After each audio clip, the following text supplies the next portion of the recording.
තෙරුවන් සරණයි. සීලය පිළිබඳව අද දේශනාවේදී සාකච්ඡා කරමු. සීලය යනු කය වචනය හික්මවීමයි. කය සහ වචනෙහි හික්මීම නිර්වාණ අවබෝධයේ පිණිස අත්‍යවශ්‍ය අංගයකි. පුද්ගලයන් විසින් පුරන්නා වූ සීලයන් විවිධ වේ. බුදුරජාණන් වහන්සේ ලොව පහළ වන විට පංචශීලය, බ්‍රහ්මචර්ය සීලය ආදී සීල ප්‍රතිපත්තීන් සමාජයේ පැවත තිබේ. සීල ප්‍රතිපත්තියන්හි පිහිටි ඇතැම් නුවණැත්තන් භාවනා කොට ධ්‍යාන සමාපත්තීන්ද අභිඥාවන්ද උපදවා ගත්හ. එසේ වුවද සීලෙහි නියමානිසංසයත් උසස් පහත් වශයෙන් ભેද ආදියත් ඔවුහු නොදත්හ. එහෙත් අප සර්වඥයන් වහන්සේගේ ලොව පහළ වීමෙන් අනතුරුව සීලය පිළිබඳව විශේෂ තත්ත්වයක් ඇතිවිය. එනම් අදි සීලයයි.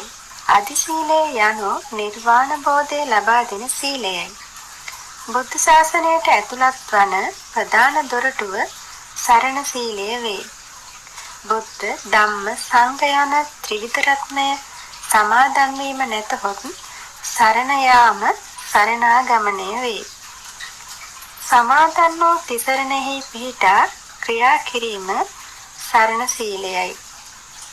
අබුද්ධෝත්පාද කාලයකදී සරණ සීලයක් නොමැති වන අතර බුද්ධෝත්පාද කාලයකදී උවත් අබෞද්ධයන් හට නම් සරණ සීලයක් නැත. එනිසා බෞද්ධයෙකු වීමෙහි මූලික පදනම සරණ සීලය වන අතර එය ප්‍රථම අදි සීලයද වේ.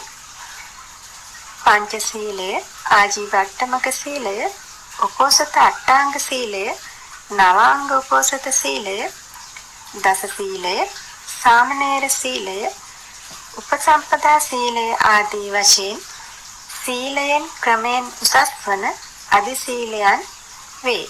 ගිහියන්ගේ නිත්‍ය සීලය පංචශීලය වන අතර උපෝසත දිනයන්හිදී අනිකුත් සීලයන් වන උපෝසත අට්ඨාංග සීලය, දස සීලය ආදිය සමාදන් වීමට පුළුවන්.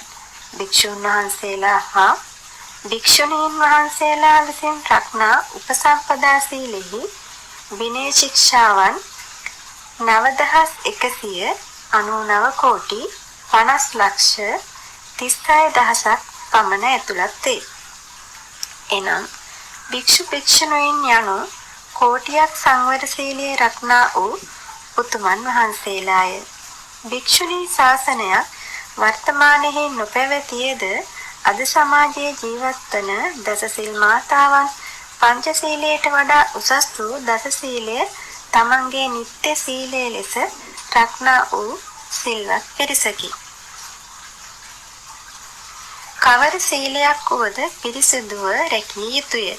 එනම් කිරල් කිරිල්ලිය තම ජීවිත පරිත්‍යාගයෙන් බිජු රකින්නාක් මෙන්ද, සෙමර මුවා තම ජීවිත පරිත්‍යාගයෙන් වලිගය රකින්නාක් මෙන්ද, එක් පුතෙකු ඇති මව තම පුතා රකින්නාක් මෙන්ද, එක් ඇසක් ඇති තැනැත්තා එය රකින්නාක් මෙන්ද පරමාන්තර ගෞරවයෙන් සීලය රැකිය යුතුය යන්න ධර්මයේ සඳහන් වේ. මෙසේ පිරිසිදුව රක්නා සීලය ශීල විසුද්ධියක් බවට පත්වේ. එනම් මුලින් හෝ අගින් හෝ ශික්ෂා නොබිදෙන ලෙසද, මැදින් ශික්ෂාපදයන් නොබිදෙන ලෙසද, පිළිවෙලින් ශික්ෂාපද දෙකක් හෝ තුනක් හෝ නොබිදෙන ලෙසද, අතරතුර ශික්ෂාපද නොබිදෙන ලෙසද, දිව්‍ය සැප ආදී වූ සැප සම්පත් ලබා ගැනීමේ තෘෂ්ණාවෙන් තොරව බුදු, පසේ බුදු, මහරහතන් වහන්සේලා වැනි නුවණැත්තන්ගේ ප්‍රශංසාවට ලක්වීමට සුදුසු පරිදි කාම සම්පත් හෝ භව සම්පත් නොපතා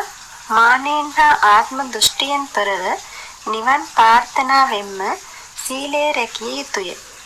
මෙලෙස රක්නා සීලය මහා ආනුභාව ඇති සීලයක් බවට පත්ව නිර්වාණාබෝධය පිණිසම හේතු වේ. තෙරුවන් සරණයි.